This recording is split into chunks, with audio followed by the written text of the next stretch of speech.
यदि आज रात तुम्हारा अंत हो तो तुम्हारी सांसारिक संपत्ति का क्या होगा? यह एक ऐसा प्रश्न है जो तुम्हें उन चीजों की ओर देखने के लिए मजबूर करता है जो वास्तव में मायने रखती हैं। और जब तुम ईमानदारी से अपने जीवन को देखते हो तो तुम उन बोझों को देखते हो जो तुम्हें अनंत के इस निमंत्रण को पूरी तरह से स्वीकार करने से रोकते हैं। ये बोझ अदृश्य जंजीरों की तरह है जो तुम्हारी आत्मा को पृथ्वी से बांध कर रखते हैं।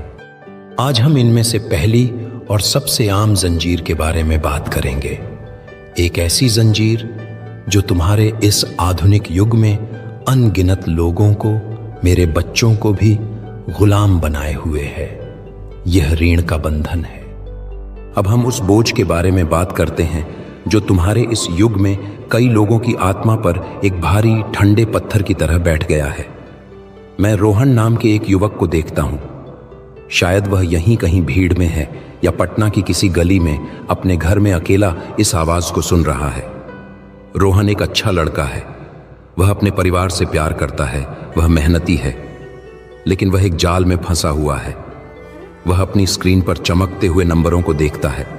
क्रेडिट कार्ड का बिल जो हर महीने किसी राक्षस की तरह और बड़ा हो जाता है, घर का लोन जिसकी किस्तें कभी खत्म होती नहीं दिखती, कार की EMI और सबसे खतरनाक उन ऐप्स से लिए गए छोटे छोटे ऑनलाइन लोन जो बस एक क्लिक दूर की सुविधा का वादा करते हैं पर बदले में तुम्हारी शांति छीन लेते हैं।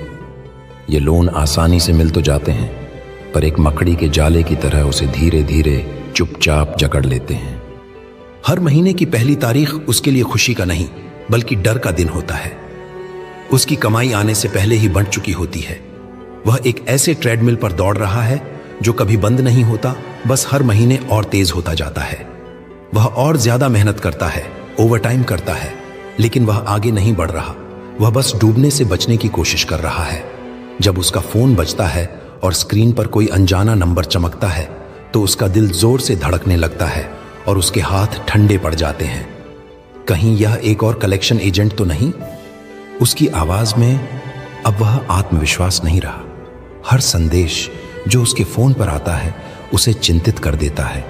वह रात में आजाद होने का सपना देखता है।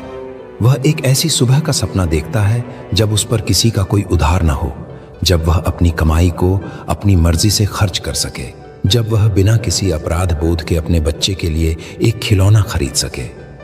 लेकिन जब वह जागता है तो वही अदृश्य जंजीरें उसे पहले से ज्यादा कसकर जकड़े हुए महसूस होती हैं। यह वित्तीय ऋण उसकी खुशी को दीमक की तरह खा रहा है